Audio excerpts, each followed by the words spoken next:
Bakristo bavandimwe, Kristo Yesu akuzwe, mbifurije kugira umunsi mwiza. Nimunyeme dusanye amasomo atagatifu kiriziya y'umubyeyi wacu yateguriye kuri uyu munsi. Isomo rya mbere, isomo ryo mu gitabo cy'intangiriro. Aburahamu yari umutunzi cyane, akize kuri zahabu na feza. Loti wimukanaga na Aburahamu nawe yari atunze amatungo amagufi n'amaremare hamwe n'amahema.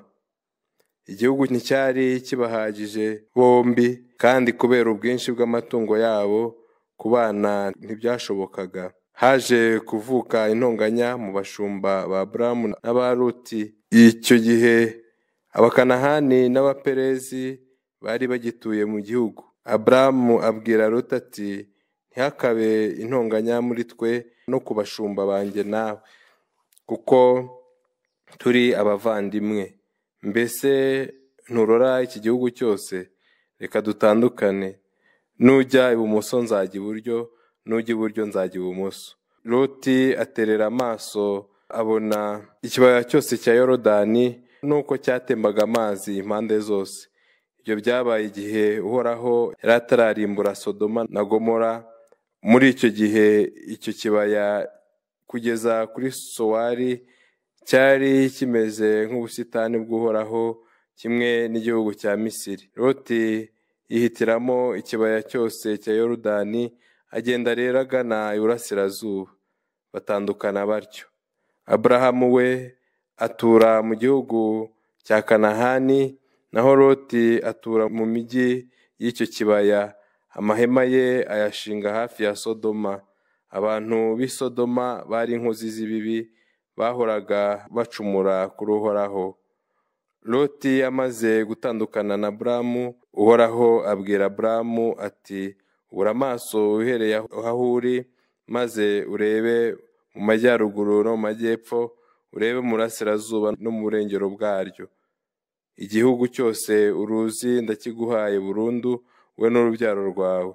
Urubyaro rwawe nzaruha kororoka rugwire nk'umukungugu wo ku isi. Mbese hari umuntu washobora kubara umukungugu w'isi? Niko n'urubyaro rwawe batazashobora kurubara. Haguruka utambagire iki gihugu mu burebure bwacyo no mu bugari bwacyo, kuko nkiguhaye. Aburahamu ashingura amahema ye, ajya gutura hafi y'ibiti by'imishishi ya Mamure biri i Heburoni, ahubakira Uhoraho urutambiro. Iryo ni ijambo ry'Imana. Zaburi. Nyagasani, intungane izatura mu ngoro yawe. Uhoraho, ninde ukwiye kwinjira mu ngoro yawe? Ni umuntu utajorwa mu mibereho ye, agakurikiza ubutabera, kandi akavugisha ukuri k'umutima we. Ntagirire abandi nabi, cyangwa ngo yihe gusebya mugenzi we. Uwo muntu arebana agasuzuguro uwigize ruvumwa, maze akubaha abatinya Uhoraho. Icyo yarahiriye naho cyamugwa nabi, ntabwo yivuguruza. Iyo agurije undi ntamutegaho urwunguko. Ntiyemera ruswa ngo arenganye utacumuye. Ugenza atyo wese azahora ari indatsimburwa. Nyagasani Yezu nabane namwe. Amagambo yo mu Ivanjili ntagatifu uko yanditswe na Matayo.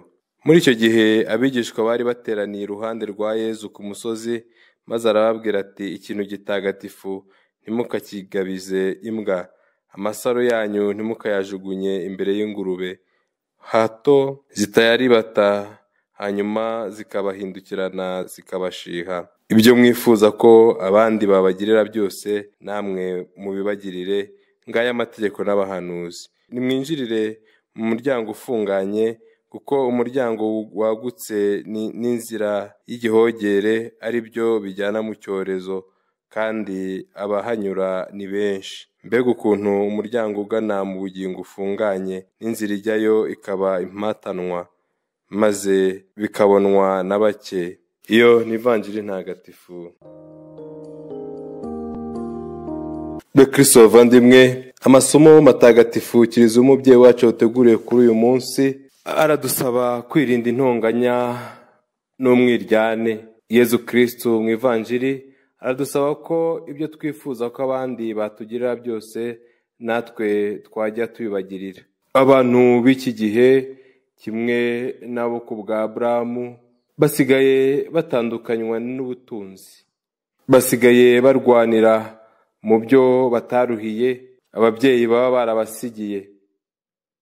Icyo iri somo ridusaba ni ugushishoza, tukirinda gutandukanywa n'ibintu kandi tukagendera kure inkozi z'ibibi. Ibyo tubonesha amaso bikadukurura, igihe tubihisemo bishobora kudukururira ibyago n'ingorane. Nk'uko Loti yahisemo ikibaya cyiza ariko ntiyareba ko agiye guturana n'inkozi z'ibibi zashoboraga kumwanduza cyangwa se zikamujyana mu bubi. Aho Aburahamu yimukiye hose yubakira Uhoraho urutambiro. Ese twe aho tugiye tugendana n'Imana? Ese twe aho tugeze twumva ko twahatuza Imana, tukahatambira ibitambo by'ishimwe, ibitambo binyura Imana, ibitambo biyisingiza? Kimwe na Aburahamu, dushishikazwe n'imibanire myiza n'abandi kurusha uko twarangamira ubutunzi n'ibintu. Aburahamu mu muco niwe wagombaga guhitamo, ariko yabihariye umwishywa we kugira ngo yirinde kwizirika ku by'isi. Azi neza ko Imana yiringiye ariyo mugenga wa byose kandi akaba ariyo inagena.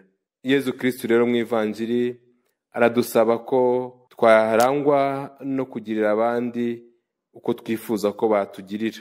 Aratugaragariza ko ibintu by'agaciro bidakwiye gupfushwa ubusa cyangwa se ngo tubitegeze abahakanyi, abemera gato n'abatazi Imana. Mu muco w'Abayahudi, itungo ry'ingurube cyangwa se imbwa byagereranywaga n'abantu bahumanye, n'abantu b'abapagani, n'abantu batazi Imana. Mu Bukristo rero icyo kigereranyo kigaragaza abantu bose batazi Imana, batayemera kandi bayigomekaho.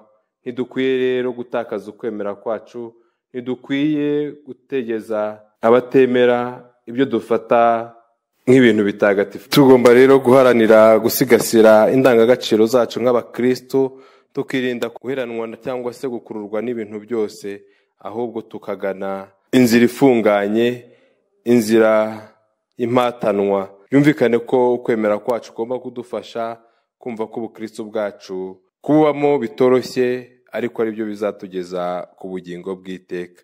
Dusabe Nyagasani aduhe ingabire yo kurushaho kwifuza kubana n'abandi neza, kwirinda gutandukanywa n'iby'isi bihita, ahubwo tugakomera ku rukundo n'umubano bizadufasha guhora iteka tugira abandi neza nk'uko natwe twayigiriwe.